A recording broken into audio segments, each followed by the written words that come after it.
kiai, bukan hanya tugas ustadz, tapi tugas seluruh umat manusia yang menjadi umat Nabi Muhammad, termasuk pemerintah dari mulai presiden sampai lurah, sampai RW, sampai RT, wajib menegakkan amar ma'ruf nahi munkar. Kenapa? Karena ini yang menyebabkan kita menjadi mulia. Habib, saya ini kan orang biasa, bukan ustaz. Saya ini bukan ustazah, bukan guru ngaji. Saya ini ibu rumah tangga. Bagaimana caranya beramar ma'ruf nahi munkar? Cukup beramar ma'ruf nahi munkar kepada keluarga kita. Dengan apa caranya? Dengan satu ayat yang Allah firmankan dalam Quran, qu anfusakum wa ahlikum naro. Selamatkan dirimu dan keluargamu daripada siksaan api neraka.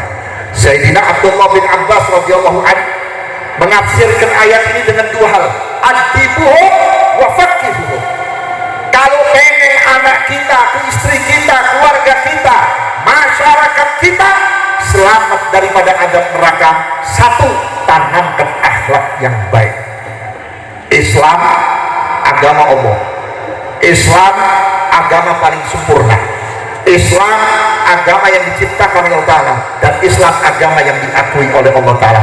Besarnya Islam bukan karena masjidnya bagus, besarnya Islam bukan banyaknya madrasah, besarnya Islam bukan karena kita maulid Nabi, besarnya Islam selama umat Nabi Muhammad menjaga akhlak dan adab. Terus terang sekarang ini kita dihancurkan oleh orang-orang non muslim, bukan lewat agama dibom, bukan lewat masjid dihancurkan, bukan lewat pesantren dirubuhkan, bukan. Satu, dirusak adab-adab kita, dirusak akhlak-akhlak kita. Yang kedua, dihancurkan ukhuwah Islamiyah kita. Saudara-saudara, Islam gak bakal hancur sampai di hari kiamat, karena Nabi Muhammad sudah menjamin al-Islamu ya'lu wa la yu'la alaih. Islam itu tinggi, tidak ada yang bisa mengalahkan ketinggian Islam. Walaupun di Indonesia banyak aliran-aliran yang ingin memasukkan syariat Islam seperti liberal yang macam-macam mengobrol dalil ila yaumil qiyamah, sampai hari kiamat mereka tidak mampu menghancurkan Islam. Di Inggris ada seorang perempuan Yahudi. Ini perempuan Yahudi, anak pendeta Yahudi, terkenal otaknya sangat mahir dan pintar. Itu perempuan saking bencinya kepada Quran, bencinya kepada Nabi Muhammad, yang bikin satu buku. Itu buku sudah dicetak 60 macam buku. Isi buku itu menjelekkan Nabi Muhammad, menghina Nabi Muhammad, membuka ayat Nabi Muhammad, dan menjelek-jelekkan kekurangan Al-Quran. Ternyata sampai kepada buku yang ke-61 ini perempuan Yahudi mengakui Nabi Muhammad tidak ada jeleknya, Nabi Muhammad tidak ada kekurangannya, Al-Quran pun tidak ada kekurangannya. Bahkan semua kitab yang diturunkan oleh Allah, dari mulai Taurat, Zabur, Injil, semuanya dikemas oleh Allah dalam Al-Quran, sehingga Al-Quran inilah yang menjalankan apa yang ada dalam Injil, apa yang ada dalam Taurat, apa yang ada dalam Zabur. Al-Quran inilah merupakan kitab yang paling suci dan paling sempurna. Makanya kita anak-anak umat Islam dijauhkan dari Quran, dibikin malos, dibikin gak mau ngaji, ditambah lagi bapak ibunya kedul, gak mau ngaji, gak mau peduli kepada Al-Quran. Betul apa tidak? Zaman saya, zaman bapak-bapak ini, sebelum dibawa ke guru ngaji, emak kita sendiri yang ngajarin, bapak kita sendiri yang ngajarin, alif ba sampai khatam juz amma. Begitu khatam juz amma, dituntun kita ke rumah guru ngaji. Guru, ini anak saya. Ustaz, ini anak saya. Mu'alim, ini anak saya. Ustazah, ini anak saya. Tolong anak saya dikenalkan Quran. Anak saya sudah saya didik, sudah saya ajarin, alhamdulillah sudah khatam juz amma. Sekarang tinggal melanjutkan surat-surat yang lainnya. Begitu sang orang tua pulang, anaknya diterima oleh guru, orang tuanya nggak lupa kepada guru. Kenapa? Karena orang tua sadar nggak mampu ngajarin Quran 30 juz kalau bukan guru ngaji, tidak mampu mengajarkan anaknya faham terhadap Quran 30 juz kalau bukan seorang ustaz dan seorang kiai. Begitu pulang punya rezeki, ada sisaan belanja diselipkan di bawah baju. Ada lagi diselipkan 1 bulan ditaruh di amplop buat ngasih gurunya, bukan bayar guru, bukan membayar jasa ulama.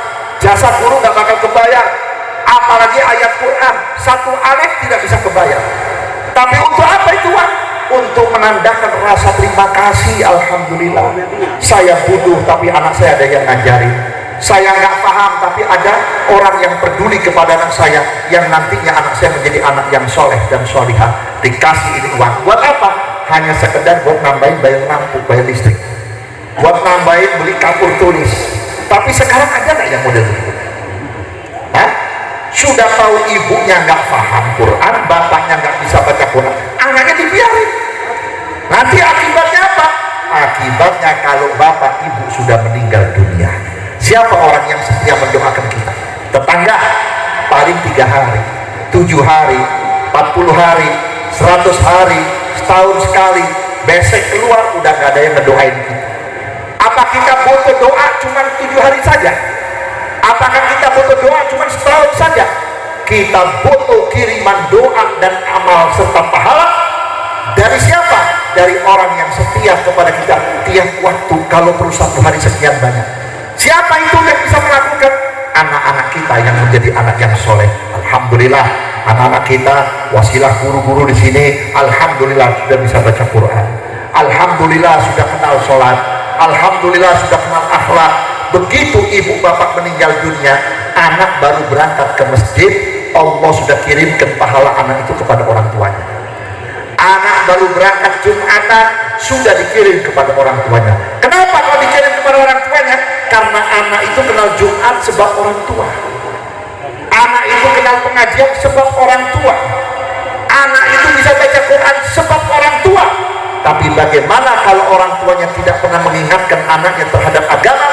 Besok walaupun amal orang tuanya banyak, begitu kakinya melangkah dari mulai Shirathul Mustaqim mau menginjak lantainya surga, itu anak keluar tangannya dari jahanam, keluar dari neraka, sambil menarik-narik kaki ibu bapaknya dan sambil berkata, ya Allah, ini ibuku, ini bapakku, ya Allah, ceburkan dia ke dalam neraka, ya Allah.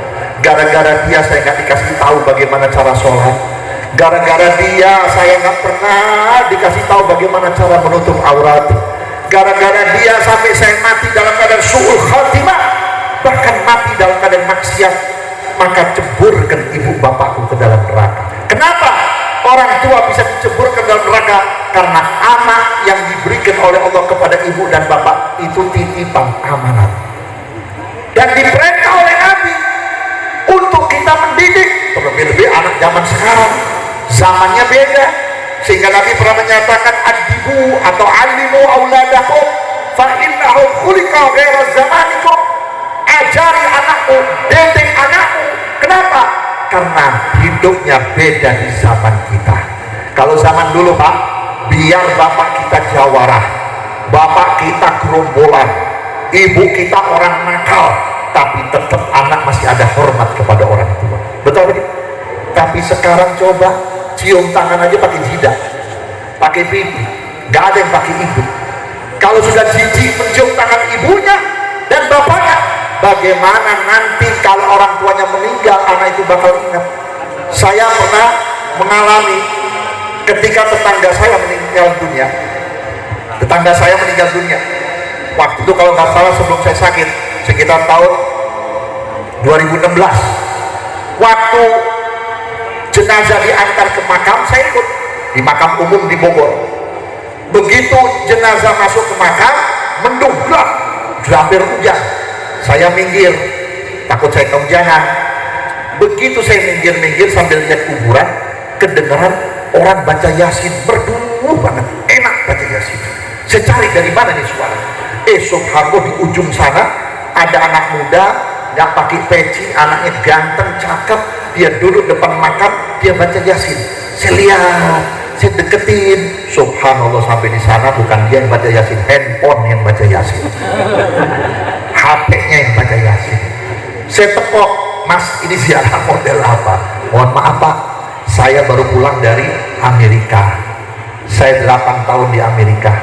Ibu saya meninggal 3 hari yang lalu. Saya baru bisa pulang. Saya terus terang udah gak kenal sholat, saya gak kenal bacaan Fatihah.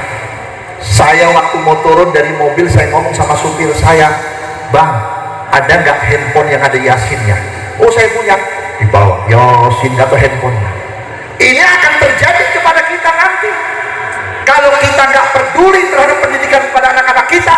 Bisa-bisa anak kita nanti baca Qurannya nggak pakai mulut, pakai handphone, tahlil pakai handphone, betul nggak? Nyembayang handphone juga bisa pakai handphone. Maka oleh karena itulah, kalau ingin menjadi umat Nabi Muhammad yang terbaik, jangan bosan-bosan ta'muruna bil ma'ruf, yaitu menyerukan kebaikan dan mencegah kemungkaran. Yang ketiga, tetap beriman kepada Allah Subhanahu wa ta'ala. Alhamdulillah, saudara-saudara hadirin yang saya hormati, kita ini masih didampingi oleh guru-guru, masih didampingi sama orang tua. Masjid At-Taqwa ada di tengah-tengah kita. Ini masjid merupakan lambang. Kenapa namanya At-Taqwa? Karena yang mendirikan masjid ini tahu, hanya orang yang terbaik di sisi Allah, orang yang memiliki ketakwaan kepada Allah Subhanahu wa ta'ala. Sampai ada sahabat bertanya, su'ilan Nabi SAW an khairin nas. Nabi ditanya oleh seorang sahabat, siapa ya Rasulullah orang yang terbaik menurut Allah? Siapa orang yang terbaik di sisi Allah? Dijawab oleh Nabi, atqahum lirrab, orang yang paling bertakwa kepada Allah Subhanahu wa ta'ala. Saudara-saudara, kalimat takwa itu gampang, takwa cuma 5 huruf, tapi isinya sulit. Kita hadir maulid, dengan peringatan maulid Nabi tingkatkan iman dan takwa. Dengan peringatan Isra wal Mi'raj tingkatkan iman dan takwa. Dengan datangnya bulan suci Ramadan tingkatkan iman dan takwa. Apa makna takwa dan bagaimana orang yang bertakwa? Sayyidina Ali mengatakan orang yang bertakwa itu ada 4. Ada 4 yang dia pahami. Satu, al-khawfu minal jalil. Dia takut sungguh-sungguh kepada Allah. Di mana saja kita berada ada Allah. Di mana saja kita berbuat sesuatu Allah tahu.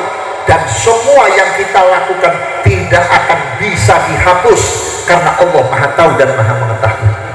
Al-khawfu minal jalil, takut. Kita sholat bukan karena orang, kita puasa bukan karena gak enak sama tangga, kita mengadakan sesuatu kebaikan bukan karena siapa-siapa, karena Allah. Kenapa? Allah punya neraka, Allah punya surga, Allah punya kemampuan. Kalau Allah turunkan azab kepada kita, kita bakal kena azab. Kalau Allah Ta'ala mencabut nikmat, kita nggak dapat nikmat. Kalau Allah berikan penyakit, nggak ada dokter dan rumah sakit yang bisa menyembuhkan kita. Kenapa?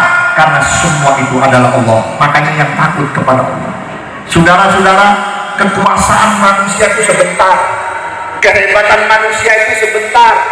Saya mau tanya, di mana ada raja sedolim Fir'aun? Di mana ada manusia sehebat dan sesombong Fir'aun? Terus terang, orang sekarang tambah kaya tambah penyakitnya, tapi Fir'aun gak pernah sakit. 40 tahun gak sakit. Dan Fir'aun ini kayanya gak main-main. Piringnya terbuat dari emas, gelasnya terbuat dari emas. Mohon maaf, jamban yang dibuat buang air besar itu terbuat dari emas, bukan sepuhan, bukan semprotan, asli emas. Sampai yang buat ikat jenggot dan rambutnya pun terbuat dari emas. Dan Fir'aun diberi istidraj, diberi kehebatan Allah Ta'ala. Kalau Fir'aun, kalau Nabi Musa melempar tongkat jadi ular, Fir'aun juga bisa. Fir'aun punya ilmu sihir yang paling dahsyat, sehingga orang yang tidak tunduk kepada Fir'aun bisa mati, bisa sakit. Hanya satu kata yang membuat Fir'aun dilaknat Allah Ta'ala. Apa itu?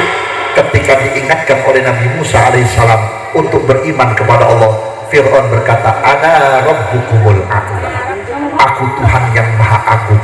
Akhirnya diangkat oleh Allah tanpa sadar Fir'aun. Kekuatannya, kepinterannya, daya ingatnya ketika mengejar Nabi Musa, dia nggak sadar, dia masuk di tengah-tengah laut yang sudah dibelah oleh Allah lewat Nabi Musa.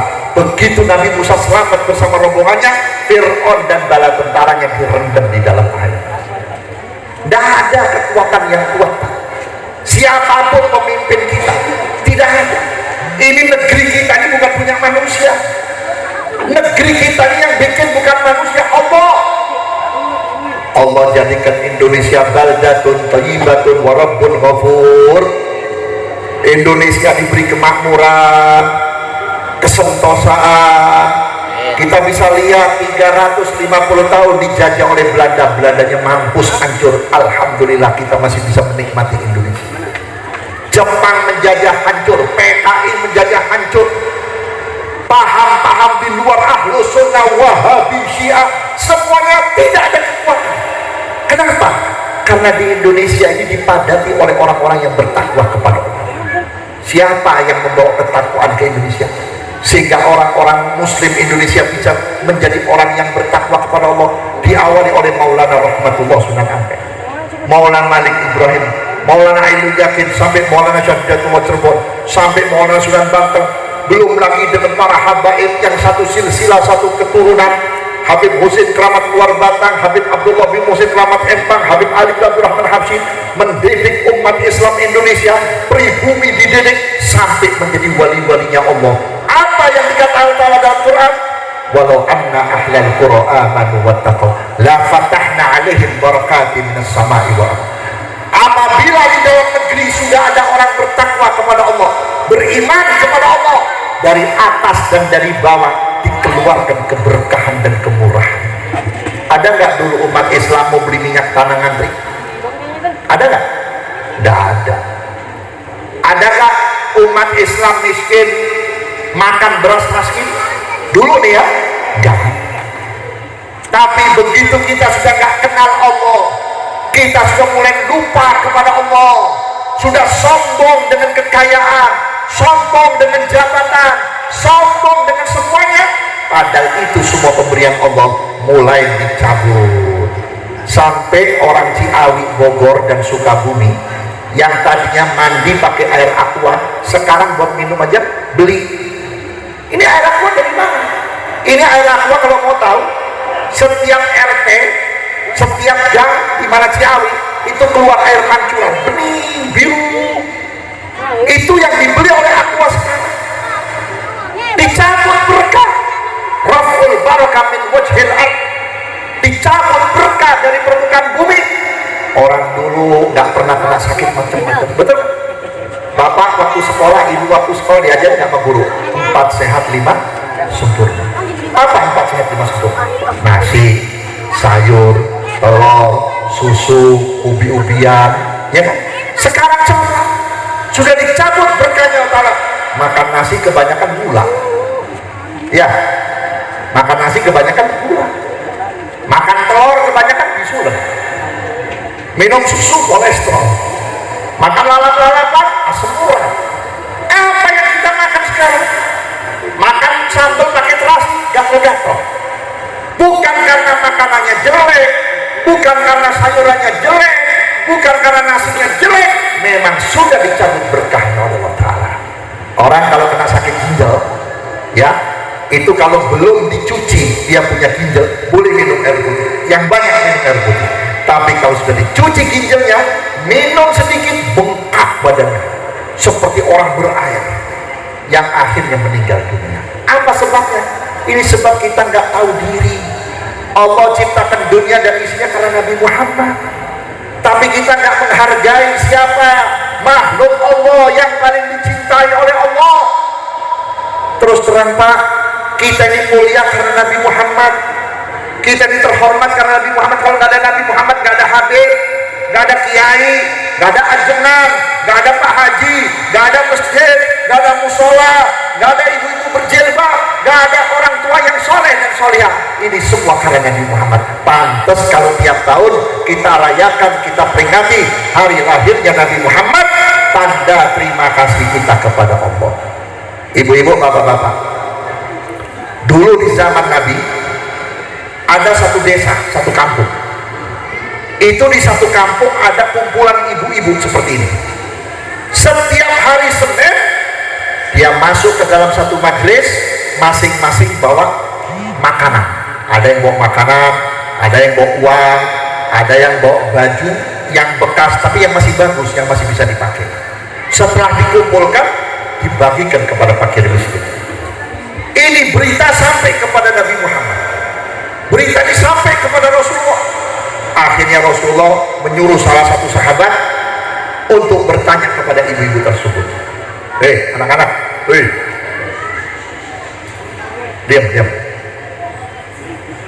diam, dengerin. Berita ini sampai kepada Nabi Muhammad. Akhirnya Nabi mengutus seorang sahabat untuk menanyakan, Bu, buat apa ibu setiap Senin ngumpulin makanan, duit, dan pakaian lalu disedekahkan? Apa jawab ibu-ibu? Karena saya tahu Nabi Muhammad setiap hari Senin memperingati hari lahirnya dengan puasa di hari Senin, mensyukuri hari kelahirannya di hari Senin dengan puasa sunnah di hari Senin. Sedangkan saya ini perempuan, kadang-kadang hari Senin datang bulan ada halangan, saya ganti dengan sodako. Langsung Nabi Muhammad mengeluarkan 3 jaminan. Salah satu yadkhulunal jannata bighairil hisab. 3 golongan, 3 kelompok manusia ini aku jamin masuk surga tanpa diproses, tanpa ditanya lagi oleh Allah Ta'ala. Mudah-mudahan kita semuanya insya Allah. Sahabat bertanya, "Qila man hum ya Rasulullah?" Siapa mereka itu ya Rasulullah? Rajulun aqdamu miladi bisururin wabtihad. Orang yang mengagungkan hari lahirku, memperingati hari lahirku, mensyukuri hari kelahiranku dengan sungguh-sungguh, dengan ikhlas, dengan niat karena Allah dan cinta kepada aku. Saudara-saudara hadirin, kalau zaman sekarang masih ada orang yang iseng-iseng ngomongin maulid, jangan ditanggapi. Dulu ketika Allah ciptakan Nabi Muhammad, lahir Nabi Muhammad dari perut ibunya, semua makhluk di dunia senang bahagia, kecuali satu yang gak senang, setan. Setan tidak suka. Makanya zaman sekarang kalau masih ada yang gak demen maulid, yaitu setan tapi wujudnya manusia, yang disebut dalam Quran minal jinnati wan nas. Setan berbentuk manusia. 15 abad yang lalu Nabi sudah menggambarkan nanti akan datang di akhir zaman kelompok manusia yang disebut Bani Adam, anak Adam. Wujudnya wujud manusia, wajahnya wajah manusia, tetapi jiwanya jiwa setan. Apa ciri-cirinya? Ya'muruna bil fahsya wa yanhauna 'anil ma'ruf. Dia selalu menyuruh orang berbuat jelek, ngebebasin tempat maksiat, membiarkan anak durhaka kepada orang tua, menyebarkan fitnah, menyebarkan permainan-permainan supaya anak kita jadi rusak. Ini setan. Dan mencegah ketika orang berbuat baik. Masa orang bersyukur berterima kasih atas lahirnya Nabi kok diomongin? Betul nggak? Orang bersolawat, solawatnya ada di Quran. Solawat ini ada di Quran. Saya pernah ditanya Pak oleh seorang ustadz yang tidak suka maulid. Alhamdulillah sekarang dia berubah. Dia seorang dosen, doktor, LC. Habib, saya mau tanya dalilnya maulid. Dalilnya maulid gak usah pakai Quran, percuma. Gak usah pakai hadis, percuma. Ntar lu bolak-balik karena hati kamu tidak suka kepada Nabi Muhammad. Saya bilang maulid Nabi sama dengan rujak. Tahu rujak? Ibu-ibu ini doyan rujak. Tahu Bu? Rujak itu ada timun, ada mangga, ada jambu, nanas, ada pepaya, ada gula, ada cabai, ada asam. Betul nggak? Maulid juga sama. Di maulid ada silaturahmi. Ini yang datang bukan orang sini semua ya, masing-masing ya. Yang ketemunya Allahumma bisa setahun 2 kali atau setahun sekali, tapi berkah maulid bisa silaturahmi. Saya mau tanya, silaturahmi diperintah nggak dalam Quran? Diperintah nggak? Diperintah. Betul nggak? Di maulid Nabi ada qiraatil Quran, mendengar dan membaca Quran. Tadi kori kita masya Allah, tabarakallah. Di Quran diperintah nggak orang mendengar dan membaca Quran?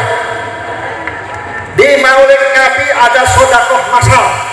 Ini makanan, minuman, ini hasil sodakoh. Dikumpulkan oleh panitia, dibelikan makanan minuman, kemudian disebar kepada tamu-tamu Rasulullah. Ini sodako. Dalam Quran sodako diperintah. Kemudian di maulid ada taklim, pengajian lewat tausiah agama. Dalam Quran ada nggak perintah ngaji? Sekarang saya mau tanya, salahnya di mana maulid? Ayo, salahnya di mana maulid? Loh, Nabi kan nggak ngadain. Siapa bilang Nabi Muhammad memperingati maulid tapi zamannya beda dengan kita. Cukup dirinya dulu memperingati Maulid, baru diikuti oleh para sahabat-sahabat. Betul nggak? Setiap sesuatu lihat kondisi, ayat Quran turun, lihat kondisinya bagaimana, nanti diamalkan di waktu kapan. Datang ayat lagi, kondisinya bagaimana. Seperti Nabi Muhammad SAW lagi bingung, lagi kesel kepada kaum jahiliyah, turun firman Allah, wajadaka dhalan fahada, aku dapatin kau Muhammad dalam keadaan bingung. Ini ayat untuk Nabi Muhammad, bukan sesat, saudara-saudara. Sekarang orang bilang Nabi Muhammad sesat, bingung. Kenapa Nabi Muhammad bingung? Karena waktu itu orang sudah kelewatan kurang ajarnya. Seorang ibu punya anak udah bujangan, begitu anaknya minta duit, nggak dikasih duit, ditarik ibunya, dibawa ke tempat anak-anak teman-teman yang lagi bermain, sambil berkata, hei kawan-kawanku, saya butuh duit, saya butuh uang, ayo siapa yang mau mencicipi tubuh ibuku, sekian real, sekian real, sekian real. Temennya berebut, saya mau, apalagi ibunya masih cantik, masih cakep, masih muda, berebut teman-temannya untuk menzinai ibu tersebut. Si anak melihat, setelah teman-temannya membayar, anaknya ikut mencicipi berzinah kepada ibunya. Bingung Rasulullah, lihat anak-anak gadis yang cantik-cantik, kebetulan bapaknya orang nggak punya, ibunya orang miskin, diperdaya oleh orang kaya, diperdaya oleh orang-orang yang punya duit. Kalau nggak mau anak perawannya, bapaknya dibunuh, ibunya dibunuh, yang penting anak perawannya harus diperkosa. Bingung Rasulullah. Begitulah Allah Ta'ala memberikan pelajaran kepada Nabi Muhammad, hei Muhammad, tenang, aku akan beri konsep bagaimana cara mendidik mereka. Jadi ayat yang turun itu sesuai dengan masalahnya. Jangan main tafsirin Quran sembarangan. Orang mati gak denger kupingnya, gak perlu didoain, lu aja mati dulu. Ntar kita bacain Fatihah, dengar apa gak? Betul gak? Itu ayat bukan untuk orang mati. Allah berfirman itu bukan untuk orang mati, untuk Abu Jahal. Kenapa? Abu Jahal mati hatinya, bukan mati roh. Kalau orang di dalam kubur, Pak, yang kita kirimin bukan jasadnya. Coba kalau kita baca hadiah Al-Fatihah ila ruh, betul nggak? Bukan ila jasadi. Jasadnya emang udah hancur, kupingnya, telinganya, mulutnya, mata udah hancur. Tapi roh tidak hancur. Bahkan rohnya orang mati itu muter. Di mana ada keluarganya mendoakan, membaca Fatihah, itu hadir rohnya mayit. Makanya jangan sampai ibu-ibu, bapak-bapak, rumah kita didatangin rohnya bapak kita, rohnya emak kita, rohnya nenek kita. Begitu dilihat, ya Allah, anak cucunya nggak ada yang sholat, anak cucunya nggak ada yang baca Quran, sibuk mainin handphone, sibuk ngomongin orang, anak-anaknya sudah nggak punya aturan, nggak punya akhlak. Ahli kubur menangis dan menjerit. Bagaimana nanti di hadapan Allah Subhanahu wa Ta'ala? Mudah-mudahan Allah limpahkan rahmat hidayah kepada kita semuanya, dan mudah-mudahan apa yang saya sampaikan bermanfaat untuk kita semuanya. Kurang dan lebihnya mohon maaf. Assalamualaikum warahmatullahi wabarakatuh.